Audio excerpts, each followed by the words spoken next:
Hey there, this is Somni Respiratory Flux. You can just call me Flux or whatever else you want to. This video is a little different than usual. I don't know if it's something I'll be doing for every Let's Play I record, but I sort of wanted to try it out, especially for this particular project. Basically, I want to discuss a few things about the game, the LP, and the technical aspects of its recording, and then maybe talk a bit about what I want to do in future projects. So without further ado, let's get down to it. First, the game, Star Fox Adventures.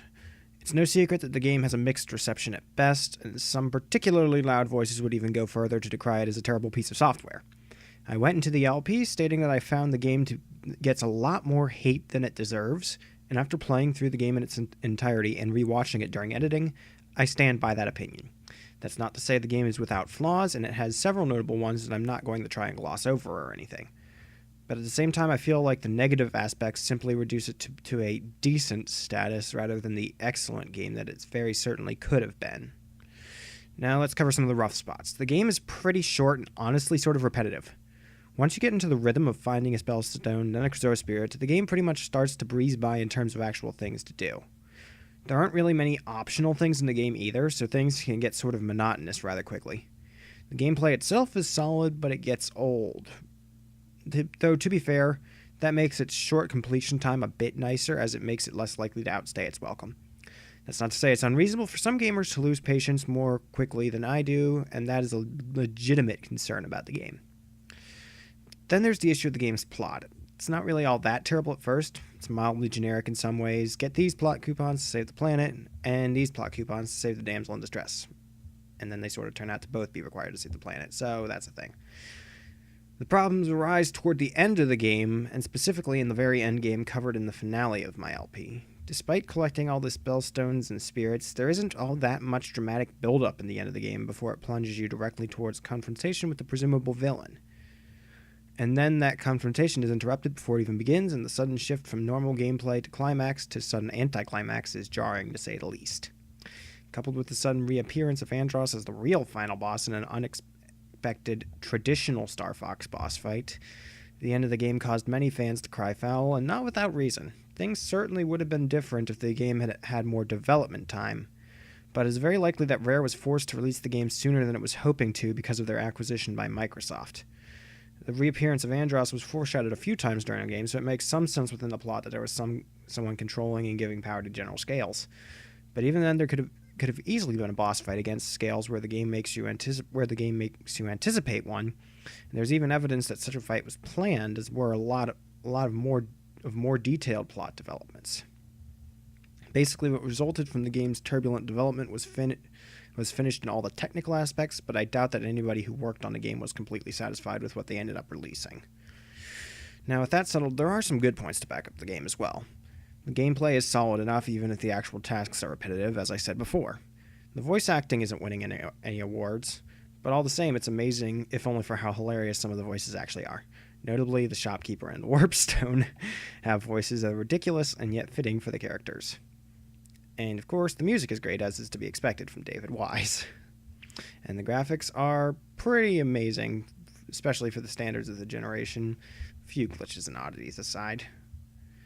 It's true that these high points are rather superficial compared to the complaints about the odd plot resolution and repetitive gameplay, but to be honest, the story of this game's failure isn't one of bad design, it's of missed potential and lofty goals that got blocked by executive dealings and poor timing.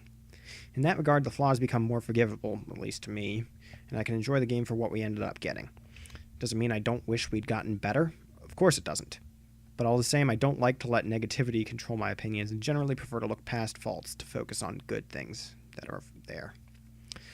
Now for the Let's Play itself. In many ways, I feel rather similarly about it. As my second attempt to record a Let's Play, actually, it obviously wasn't going to be perfect. I had some moments where I stumbled a bit, between awkward silences, several yawns in the middle of recordings, and a few times where I was audibly eating sriracha peas. I feel like my commentary slipped a few times. I also had a few moments where I wandered around doing basically nothing or forgot what to do on a really easy part of the game, and that sometimes was painful to rewatch. But overall, I feel like it could have gone a lot worse for such an early attempt at recording, and I had a lot of fun making it. The place where it really gets bogged down, though, is in technical issues that I had. I'm kind of new to this, so that's understandable. However, there are some things that happened with the way I recorded the game that I wasn't pleased with the outcome. First, the capture software I used, I had the microphone audio and the game audio being recorded by the same source. This synced things up well enough, although there was still some mild desync that became particularly noticeable in some places. However, it also meant that I couldn't manually adjust the audio mixing. What I ended up getting was what I had to use. And sometimes the microphone volume was either just really low in the mix or it just plain didn't pick up my voice very well. This was particularly noticeable during the Cloud Runner Fortress segment of the game, and it also happened like a bit towards the end of Dragon Rock, if you noticed that too. Unfortunately, I couldn't do anything about this that I'm aware of. That and the mild desync that I pointed out earlier have led me to decide that I'm going to change how I record my audio. From now on, I'm going to try and just record my audio commentary separately, so that I can adjust the levels manually, and I'll have to sync it up myself, which might make my life harder, but I'm willing to take that extra effort if it'll make the videos better in the future. As for the future, I plan on making many more LPs if I can work it into my schedule.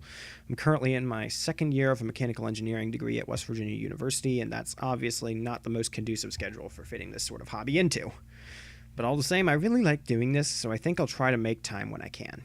As for what you can expect to see, I do plan on doing a lot of different games, mostly on Nintendo consoles, but you can probably expect a few others here and there for other systems or even the PC.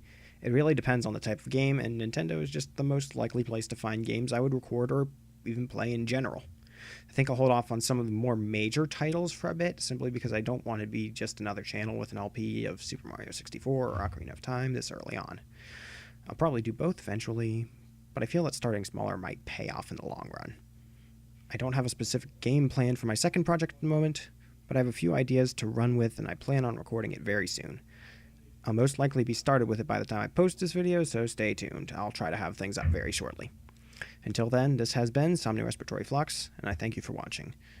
Do you have any ideas on what I could do or suggestions of what you might want to see? Respond, vibrate, feedback, and resonate in the comments below. I really do value your input. It's really nice to see comments from people who are actually watching the videos. But with that, I will see you in my next Let's Play.